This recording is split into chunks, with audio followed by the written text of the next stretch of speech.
Hello friends, welcome to my YouTube channel the learning cell. Friends, इस video में हम देखने वाले हैं क्लास 10th का इंग्लिश का अनसॉल्व्ड। और इस वीडियो में मैं आपको बताऊंगा कि जो पैसेज एग्जाम्स में आते हैं उनको सॉल्व करने के लिए आपको क्या अप्रोच रखना है, क्योंकि बहुत से स्टूडेंट्स बहुत ज़्यादा टाइम वेस्ट कर देते हैं पैसेज रीडिंग में, जिसकी वजह से उनका पूरा पेपर खराब हो जाता है। तो पैसेज सबसे पहले आता है। अगर आप पैसेज में ज़्यादा टाइम लगाते हैं तो आप पैसेज को बाद में करिए, बाकी सेक्शंस को पहले कर लीजिए, क्योंकि पैसेज में कभी कभी टाइम ज़्यादा लग जाता है समझने में, क्वेश्चंस को ढूंढने में। तो आज मैं यही आपको बताने वाला हूँ कि पैसेज को कैसे सॉल्व करना है। पैसेज सॉल्व करने के लिए पैसेज के बेसिकली 3 या 4 क्वेश्चंस होते हैं जिनका आंसर हमें करना होता है, और ये ज़्यादा नंबर का आता है तो हम छोड़ भी नहीं सकते। तो आपको क्या करना है, सबसे पहले जो क्वेश्चंस हैं उनको आप थरोली पढ़ लीजिए। क्वेश्चन पढ़ने से ये होगा, जब आप पैसेज क्वेश्चन पहले पढ़ेंगे, पैसेज बाद में पढ़ेंगे, तो जो भी क्वेश्चंस पैसेज, जब आंसर कहीं आपको पैसेज में दिखाई देगा तो वो आपके माइंड में क्लिक हो जाएगा क्योंकि आपने क्वेश्चंस पहले से पढ़ रखे हैं। तो इसीलिए हम पहले क्वेश्चंस पढ़ते हैं। While on a walk what did uncle can insist on. जब वॉक पर जा रहे थे तो अंकल कैन ने किस चीज के लिए इंसिस्ट किया। इंसिस्ट का मतलब ये होता है किसी से निवेदन करना, किस चीज के लिए निवेदन किया। What happened when Uncle Ken was chased away from the field of an irate man? तो क्या हुआ जब अंकल कैन का पीछा किया गया, जो फील्ड थे, खेत थे, एक आयरेट मैन यानी एक गुस्साए हुए आदमी के जब खेत से उनको क्या किया गया, अंकल कैन को क्या किया गया, दौड़ाया गया, उनका पीछा किया गया। तो ये हमने पढ़ लिया है पहला क्वेश्चन। अब हम दूसरा क्वेश्चन पढ़ते हैं। आई was trying to lay a claim to his property. मैं उसकी प्रॉपर्टी पे क्लेम कर रहा था। अब इस पे सिंगल कोट लगा हुआ है, देखिए यहाँ हमको दिख रहा है। इसका मतलब ये पैसेज की कोई लाइन है और हमको बोल रहे हैं what is the property in this sentence. इस सेंटेंस में प्रॉपर्टी का क्या मतलब है, अब ये तो हमको तभी पता लगेगा जब हम पैसेज पढ़ेंगे। तो फिलहाल के लिए हम इसको अपने माइंड में रखते हैं। What kind of life did the narrator have. Narrator की किस तरह की लाइफ थी, तो ये हमसे पूछा गया है। ये भी हमको पैसेज पढ़ के पता लगेगा। The writer had to leave quickly because. Writer को जल्दी ही छोड़ना पड़ा क्योंकि। अब ये हमको वजह दी गई है क्यों छोड़ना पड़ा, तो ये हम पैसेज पढ़ेंगे तब हमको क्लियर होगा। फिर नेक्स्ट देखते हैं। Pick out the word from passage which means speedy. Passage से ऐसा वर्ड ढूंढो जिसका मतलब है स्पीडी, तो वो भी हमको पैसेज पढ़ के पता लग जाएगा। एंड अपोजिट टू काम। और एक ऐसा वर्ड ढूंढो जो काम का अपोजिट हो। काम का मतलब होता है शांत, तो शांत का अपोजिट हो वो वर्ड ढूंढने के लिए हमें बोला गया है। सो आइए हम पैसेज को थोरली पढ़ते हैं। The time uncle can and I went for a walk. उस समय जब मैं और अंकल कैन वॉक पर गए, and he insisted on going the zigzag away. और उन्होंने मुझसे निवेदन किया कि जिगजैग, जिगजैग का मतलब होता है जब हम टेढ़ा मेढ़ा चलते हैं, ऐसे ऐसे करके। तो अंकल कैन ने जिगजैग चलने के लिए कहा। आई डिड द सेम, मैंने वैसा ही किया। इट वॉज फन, इसमें मजा आया। But like all things to do with uncle Ken. But जैसा कि अंकल कैन के साथ हमेशा होता है, it landed us in a situation. इसने हमें ऐसी सिचुएशन में, ऐसी परिस्थिति में छोड़ दिया where he had to make a hasty exit. जहां पे उनको, हैस्टी का मतलब होता है बहुत ही तेज, बहुत ही जल्दी। तो hasty exit, he had to make a hasty exit, यानी उन्हें बहुत ही जल्दी एग्जिट करना पड़ा, छोड़ना पड़ा। While we were being chased by an irate man, chased away by an irate man. तो हमको जब एक आयरेट मैन के द्वारा क्या किया जा रहा था, दौड़ाया जा रहा था या पीछा किया जा रहा था। चेज का मतलब होता है दौड़ाना या पीछा करना। फ्रॉम हिज फील्ड्स, उसके खेतों से, यानी ये किसी के खेत में गए थे जहां पे जिगजैग चल रहे थे। तो एक गुस्साए आदमी ने क्या, जिसका वो खेत था, उसने इन्हें क्या किया, दौड़ा लिया। एंड वर डैशिंग अवे, तो ये लोग बहुत ही स्पीड में क्या कर रहे थे, भाग रहे थे। Uncle Ken's hat flew off later. Uncle Ken का जो हैट था, जो उनकी टोपी थी, वो क्या हो गई, उड़ गई।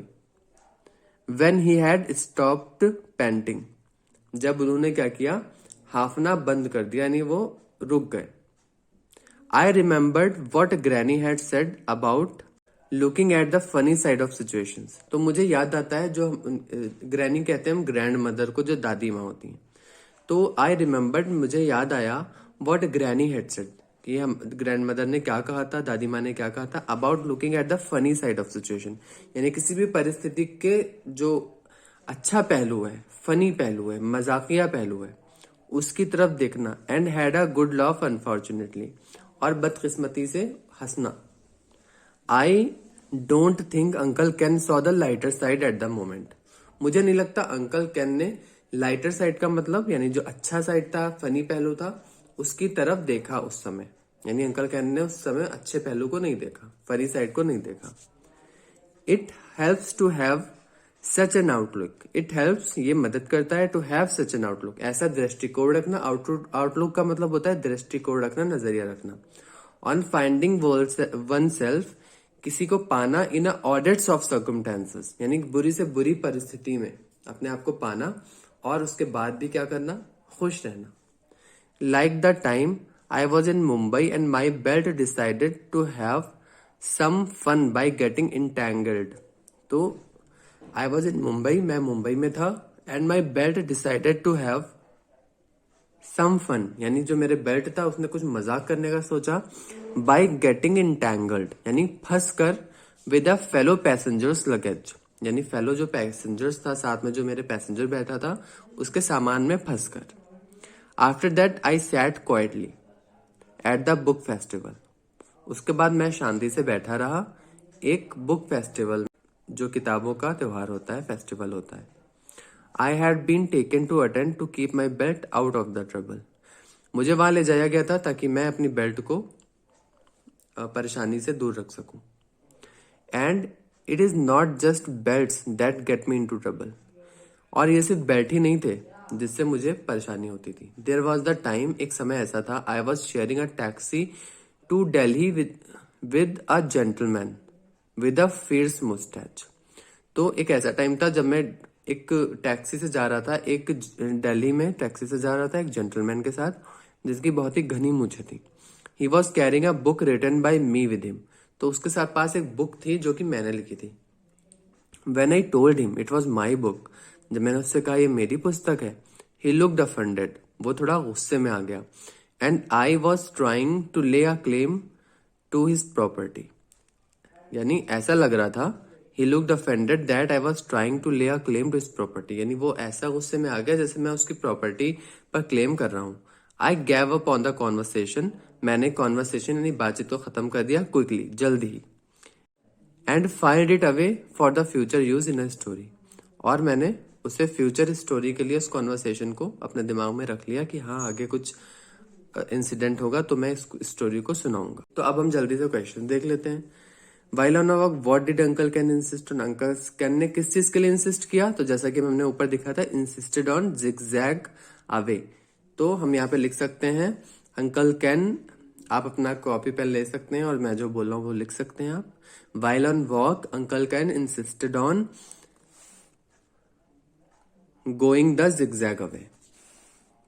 What happened when Uncle Ken was chased away from the field of an irate man? तो यहाँ पे हम देखते हैं,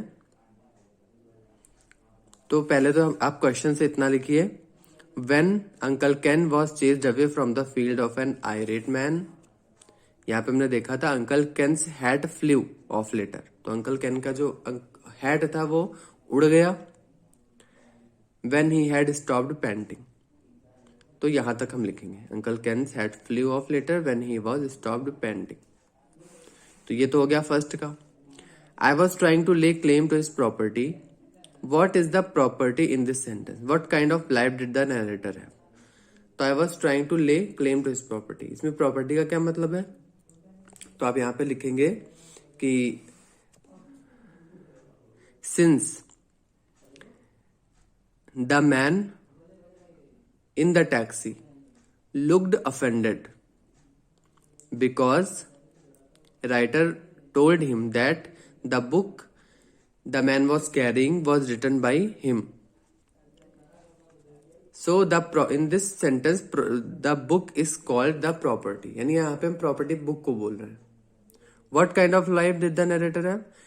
The narrator by profession was a writer, तो आप इतना लिख सकते हैं यहाँ पे, क्योंकि राइटर था, उसकी बुक वो टैक्सी मैन लेके जा रहा था, तो आप बोल सकते हैं the narrator was a writer by profession.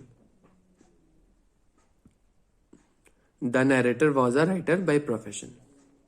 The writer had to leave quickly because writer को जल्दी ही भागना पड़ा। क्यों भागना पड़ा? At the man looked at him angrily. The man looked offended. तो जैसा कि हमने यहाँ पे देखा था, लिखा है साफ साफ, ही लुक्ड अफेंडेड, तो इसलिए आप इसका लिख देंगे because the man looked offended. अब नेक्स्ट क्वेश्चन क्या था? Pick out the word from the passage which means speedy.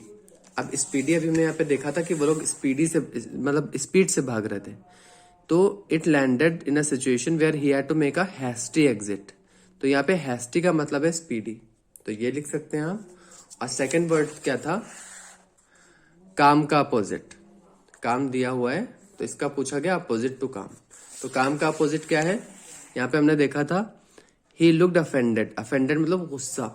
एक होता है शांति रहना, एक होता है गुस्से में रहना। तो ही लुक्ड अफेंडेड, वो गुस्सा हो गया। तो यहाँ पे हम अपोजिट लिख सकते हैं काम का अफेंडेड। सो आगे का भी ये सब हम क्वेश्चंस कवर करेंगे। ये वीडियो ऑलरेडी बहुत बड़ा हो गया है, तो आई होप आपको वीडियो पसंद आया होगा। इसको लाइक करिए, चैनल को सब्सक्राइब करिए। Thanks for watching.